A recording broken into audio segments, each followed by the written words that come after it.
Hello, everybody. My name is Mike the Camel, and I've got a story for you. Now, when it comes to storytelling, there are many different ways you can do it. Some people film on a camera, and we call that a movie. Some people write down in sketch illustrations, and we call those comic books. Some people just even write words and allow your imagination to fill in the blanks of how a character looks, talks, and walks. We call that just a normal book. But there's a special kind of storytelling that requires even more imagination, but a little bit less work of reading. And of course I talk of the concept album. See, many bands make concept albums because they have a story to tell, or they're particularly invested in crafting a narrative through the art of music. However, I want to discuss a particularly interesting group of albums, just normal albums that don't have an overarching story originally planned out by the creators. See, these albums often are just standalone tracks, songs that just come after one another, but I believe that I can pull whole entire narratives out of not only just these albums, but sometimes even the albums that follow them, and I want to demonstrate this with our example today. See, I have a few rules so that we don't get sidetracked or we don't get confused. I will only use the original track order or the track release that came out with the album. Sometimes bands do release additional tracks, but I generally will not include them in unless they are pertinent to the narrative that I'm trying to create. So, this first album that I will be discussing will be an excellent example of what I'm trying to talk about. Iron Maiden's Iron Maiden. Iron Maiden was recorded by the band Iron Maiden back in 1979 or 1980, off the top of my head, I don't remember. Band members including Dennis Stratton on guitar, Dave Murray on guitar, Clive Burr on drums, Steve Harris on bass, and Paul Di'Anno on vocals. Steve Harris wrote most of the first two albums. And because he wrote most of the first two albums' material, I think that a narrative is unconsciously injected into both albums. And I want to help people realize this overarching narrative. So now let's discuss each track and truly figure out what's the overarching tale that I'm trying to relate to you, like I'm sort of crazy myself. Let's get into Iron Maiden.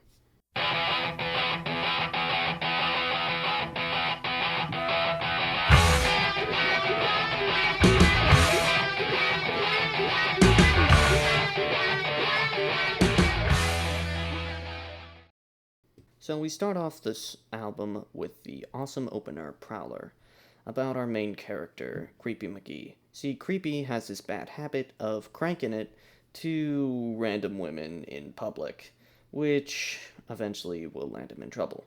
And it doesn't take long, and by the end of the song, someone does notice his proclivities and immediately reports him to the police. Now, because of this, we move on to our next song, which is technically left off the album, Sanctuary. Now I got to live for sanctuary from the Lord.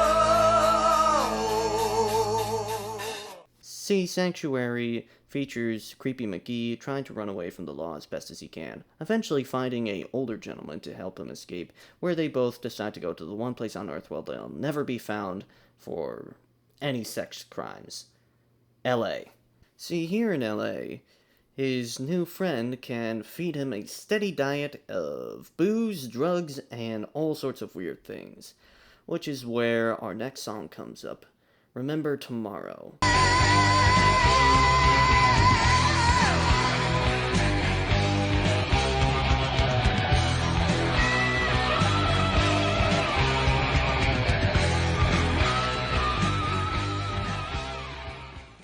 Creepy is a little bit worried about the events that happened before, but due to the aforementioned drugs and booze, he quickly forgets about all his troubles, and seemingly the world does too for some reason. This leads into our next song, Runnin' Free.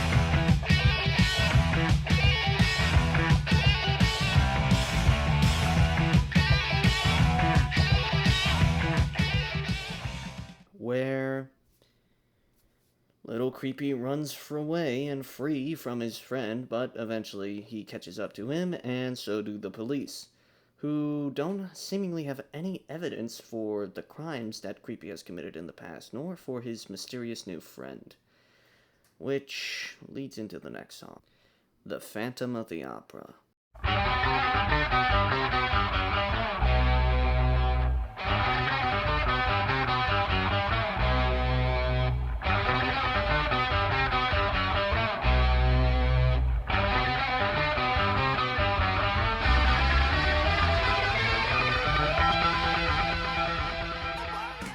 See, Phantom of the Opera features Creepy being possessed by his friend, who turns out to be a demon. Shocker of shocker, Creepy had the right idea of running away from a guy who's willing to help a sex pest. So, over the course of time, Creepy does eventually get possessed by the Phantom of the Opera, and becomes the mythical phantom with the demon inside of him. However, he still tries to fight his best to reclaim his body, which is embodied by the epic instrumental Transylvania.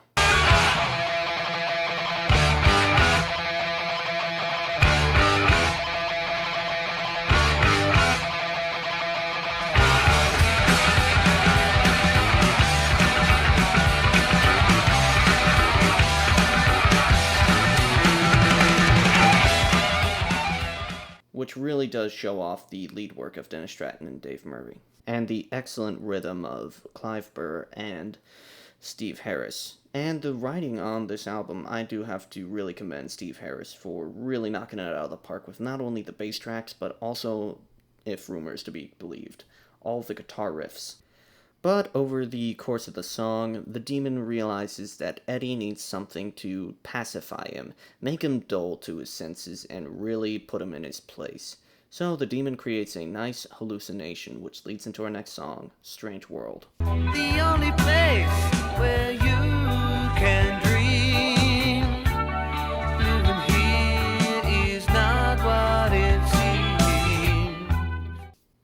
See, Creepy Soul is trapped in a vision, a perverted paradise, if you will, as the demon fully takes over and now is in full control, and there's no way for Creepy to get his body back. He sees visions of women drinking wine that's actually blood, and other strange hallucinations that I wouldn't be surprised that Steve Harris actually saw, or one of the other members, who was more high than anyone else in, well, LA or Britain. Now, the story focuses on the body of Creepy McGee possessed by the demon, and I think that it's the glimpses of what Creepy gets to see whenever the demon wants to mock his autonomy over Creepy's body.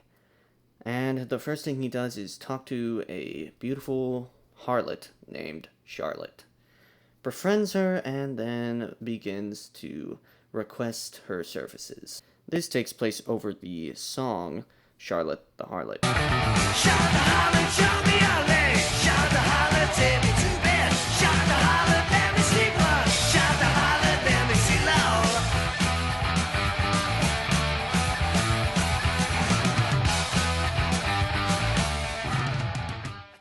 And features Creepy's newfound bloodlust and his desire to see Charlotte bleed, which will lead into the next song, Iron Maiden. Oh well, wherever, wherever you are, Iron Maiden's gonna get you, no matter how far. Simple flow, watching it shed up above my head. Iron Maiden, watching the dead. Played by the band Iron Maiden on the album Iron Maiden, in the compilation Iron Maiden, in the torture device, the Iron Maiden. Now, in the song The Iron Maiden, Creepy manages to impregnate Charlotte, and because of this, she eventually runs away, because the devil's actual goal is not just to kill Charlotte and do some weird magical stuff. No, he wants a Antichrist, if you will, and the demonically possessed Creepy manages to let her go, but only when she properly seals him in the room, which I intend to assume is just an Iron Maiden because, well, it's a song called Iron Maiden, and I imagine that would be metal as fuck to see this young woman seal away a fucking demon, and it just sounds like an actual horror movie plot, does it not? And this wraps up the first part of this darksome duology, that is Iron Maiden and the album Killers. Unfortunately, due to my extreme laziness and wanting to get paid, I am electing to forego talking about Killers in this video. But don't worry, I'll eventually release another one pretty soon, so don't go anywhere too fast. Anyway, stick around, subscribe if you want, leave a like if you hate me, and have a good fucking day.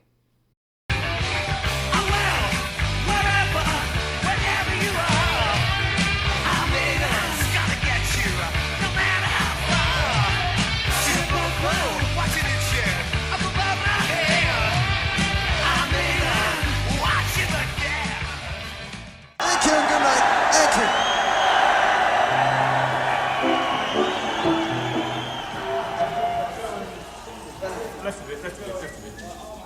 No, that's all right. All right, go ahead, back to the dressing room. Three, go. Okay, now.